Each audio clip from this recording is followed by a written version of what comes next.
So at this year's WWDC, Apple introduced the new Vision Pro headset.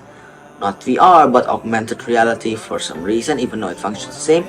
But overall, only a limited number of people actually got to test it on the demo site.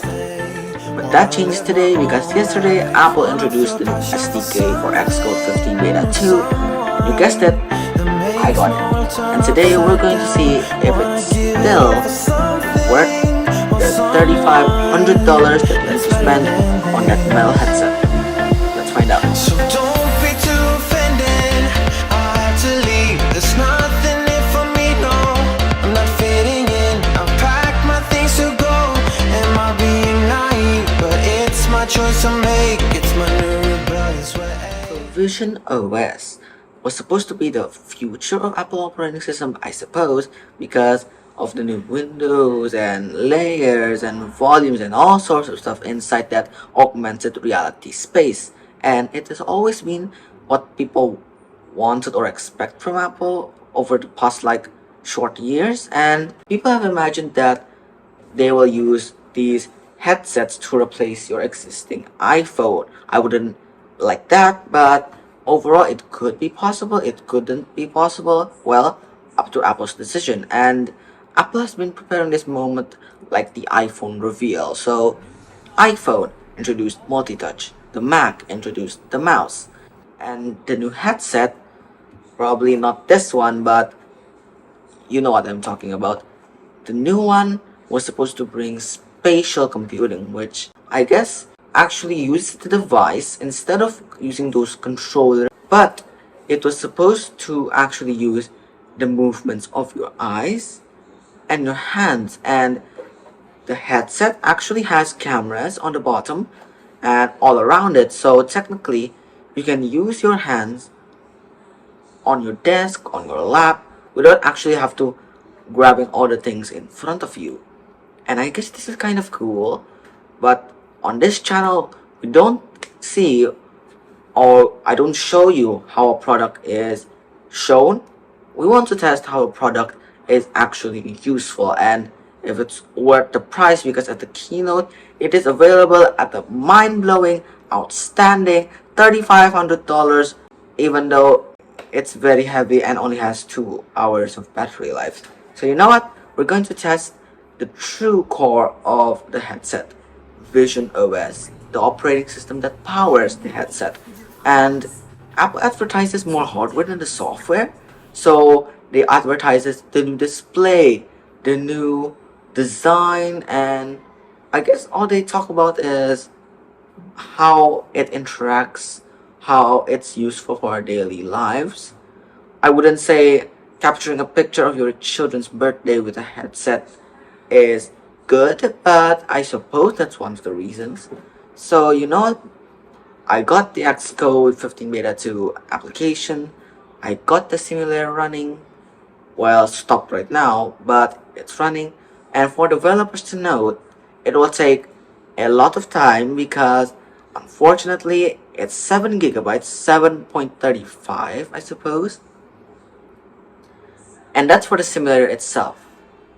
If you download Xcode 2, then you're going to have 10 gigabytes. For iOS, you're going to have a lot more. So be prepared, and let's get into this review. The iMac desktop, and I already got the simulator open, and from the images that you can see from blogs, Twitter, and Apple themselves, that the icons took a design that is mixed from iOS and I guess old OS 10 Yosemite circle icons, those old like circle app stores, circle books, and all sorts of stuff. It really mimics their style. So let's open. Okay, I opened the app previously. Now let's reopen it so we can have a fresh start. We're going to click visionOS 1.0, and you've already seen from the blogs that internally it is called XROS, and indeed in the folder it actually describes the platform as visionOS for a second. Then you go deeper and it will mention XROS. So we click here, And you can see the boot up is normal. It's currently square. I can't put it into a more rectangular look. And the boot up is a bit more gradient, so it shows you a more dynamic design, I suppose. I already set the background to be a living room at night, so it will look much more fancier, I suppose. And here we are. So again, this is a simulator, so it won't have the full apps, and also it is running on a model of a computer that shouldn't be used for development. Even though this is Apple Silicon, it will still run slow, so I apologize if this is too slow for anybody running the new Mac Pro. So we got settings, freeform, Safari, photos, and all sorts of stuff. These are new pre-installed apps.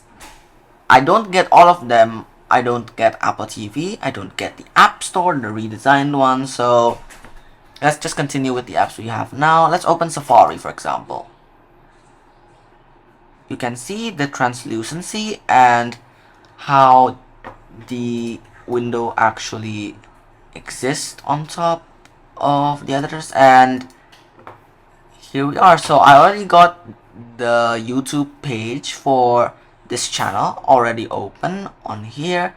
You can see there are options. You can use your voice, and also you can use the keyboard. So if I move it here, there it is, the new keyboard, the new translucent one. Okay, so now let's get back into it.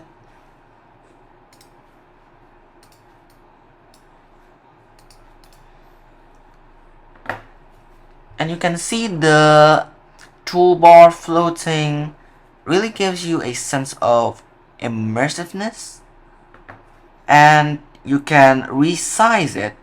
So I'm using a mouse, obviously, on the iMac, so I can't use my eyes. So let's just pause this before the simulator crashes, and I can resize it into a larger size.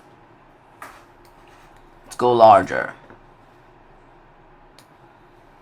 Okay, I think it won't let me resize because apparently, oh, I can. So over here, let's resize it. Okay, no, I can't. So I guess it only works if you are actually wearing the headset, because this is a simulator. It won't have the full performance and functionality. So yeah, this is Safari inside of visionOS.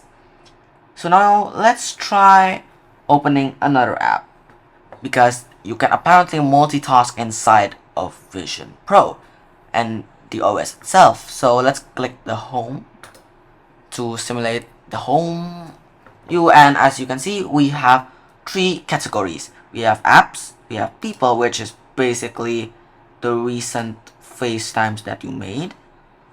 Okay, this is acting pretty laggy. Again, this is a simulator, so please take respect. Okay, I'm pretty sure this is because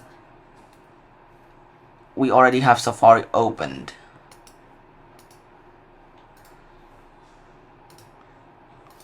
I just forgot to put it in mouse mode. So yes, again, this is for recent FaceTimes, and you have environments.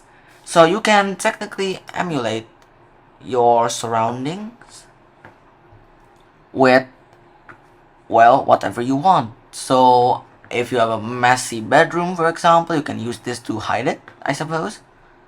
So let's try opening more apps. So we have compatible apps here, which is basically apps from iPhone or iPad brought into visionOS. So I'm going to open my own drawing app, which is VividPad, coming soon. And as you can see, I have the iPad-like design inside of it, and I can move it with this handy line. I can move Safari over here. Let's zoom out a bit. I can push it, I suppose, over here. Can move it over here.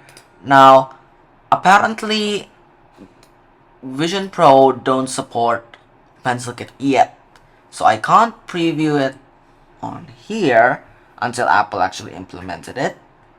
But overall, this is how multitasking works. New tabs. Yeah. Multitasking. Yeah. So, again, we have this line and we got this dot. So, I spent like 20 minutes figuring out how do I close the apps, and turns out this is the button. So remember that, you're going to need it. So let's just close this tab and let's close that. So, Vision Pro also includes Siri. So let me just adjust this and let us toggle Siri.